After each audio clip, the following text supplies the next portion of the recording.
Good morning, children of God. Let us pray. Lord Jesus, take absolute control. Let your spirit minister to our hearts. Father Almighty, let it not be me speaking, but you, O Lord. Thank you, God the Father. Thank you, God the Son, Jesus. Thank you, God the Holy Spirit. Be present. In Jesus' name, amen. So today we're going to be looking at the story of Gideon. You can find the story in the book of Judges, chapter 6, all the way through Judges, chapter 8. So we know that God delivered the people of Israel from slavery, right? When they were in Egypt, God delivered them out of Egypt. And so over time, the people again forgot God and they began to sin. This time around, one of the sins that they were committing was they were worshiping false gods. Basically, one of those gods was called Baal, B-A-A-L.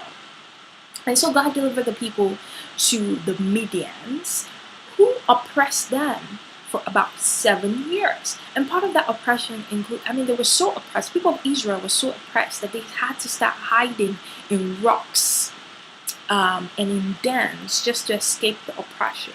And so the people of Israel cried out to God, and God heard his people.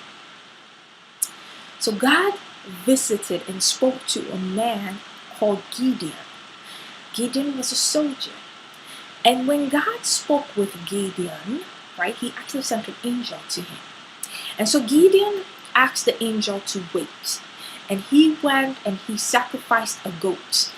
And supernaturally, right, fire came down. Supernaturally, fire consumed the goat. And so Gideon knew that was the angel of the Lord who had visited him. And God told him, don't worry, you will not die just because you've seen an angel, because Gideon was afraid. And so Gideon at night went and destroyed all the altars of Baal, which is all the altars of the false god. He was afraid to do it during the daytime, and as a result did it at night. So when the people woke up at daytime, they realized that all the altars of Baal were destroyed, and they were trying to figure out who did this. They eventually got to find out that Gideon destroyed the altars. And so they went to Gideon's father and said, bring Gideon out so we can deal with him for what he has done. And so his father was like, Gideon's father was like, no, why are you fighting the battle for your God? If he is a God, let Baal fight for himself. And so from that day, another name which Gideon was called was Jerubbaal, which basically means let Gideon fight his cause over Gideon. Let Baal fight his cause over Gideon. Basically, let Baal fight his own battle over Gideon. And of course, because it's a false god, nothing happened to Gideon. So moving on, God then spoke again to Gideon, and God told him that I will deliver the people of Israel from the Midianites, and I'm going to use you. And so Gideon, being Gideon, I'm guessing he was afraid. So he said, God, I just want to be sure that it's you. So I pray, please let me test that it's you. I ask that you give me the sign. I'm going to take a fleece, okay, and I'm going to put it on the floor. I would like for the fleece, the dew of the morning, the dew of the environment, to set so much on the fleece that the fleece is wet, but all the floor around it, I would like it to be dry. And so Gideon went to bed, and when he woke up in the morning, the fleece was wet, so wet that when he squeezed it, the water from the fleece, it actually filled up a bowl. But the ground around the fleece was dry. And so Gideon again, being Gideon, was like, God, yeah, one more test. This time around, can you please make the fleece dry, but the whole ground around it wet? And so it happened again. The fleece was dry and the ground was wet. And so Gideon then was like, okay, therefore, this is definitely God speaking to me. And so along the way, God encourages Gideon. I am not going to go into the details of the other ways in which he encouraged Gideon, but I will say read the verses, read the chapters well, and you will see even more information in there. So eventually Gideon then gathers the people, okay, and he tells the people, we're going to fight the Midianites. God has given us victory. And so Gideon then goes, and he has thousands of the people of Israel with him at this point, right? And so God then looks and tells Gideon, these are too many people. These are just way too many people. If I give you victory with all these many people, guess what? The people are going to claim the glory. They're going to say it was by their own hands that they were able to deliver themselves from the people of Midian. I don't want that. I want all the glory to myself, you know? And so, I mean, at least that was what was insinuated. God wants all the glory. He doesn't want to share his glory because he's God, and he wanted them to realize that it was him. So, anyways, he then told Gideon, "This is what you're gonna do. You're gonna ask the people that all of them that are afraid, they should leave right now."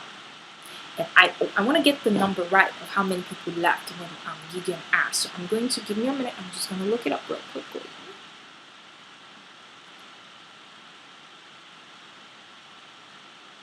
Okay, and so 22,000, right? 22,000 of the men left when Gideon asked, whoever is afraid, leave. 22,000 left, and only 10,000 remained. And God looked again and he said, you know what? These are still too many people. So here's what you're going to do. Ask them to go to the river or the water bank, wherever they drank water. Ask them to go over there. I'm assuming it's a water bank or river, but it says go by the water, right? And ask them to drink. And then while they were drinking, God said, not while they were drinking, but God told Gideon basically that those that drink out of their hands, right, like a dog, right, and lapped with their tongue like a dog, those are the ones you put them to the side, right? And the others who go on their knees, those put them also on the side. And only 300 of the men basically lapped like a dog. So only 300 men were kept, and the rest were asked to go. And then God said, yes, now we got the people. I will deliver Israel from the hands of the Medians with these 300 people. Now, can you imagine how many of the Midianites there were? With 300 men? Just 300 men. God was going to give them the battle. So, hold up. I'm going to go, bear with me. I'm going to go now. I'm going to read this for you so you can see how God delivered the people. So God said, then the Lord said to Gideon, by the 300 men who lapped, I will save you, and deliver the Midianites into your hand. Let all the other people go, every man to his place. So the people took provisions and their trumpets in their hands, and he sent away all the rest of Israel, every man to his tent, and retained those 300 men. Now the camp of the Midian was below him in the valley. It happened on the same night that the Lord said to him, arise, go down against the camp, for I have delivered into your hand. Okay? Now,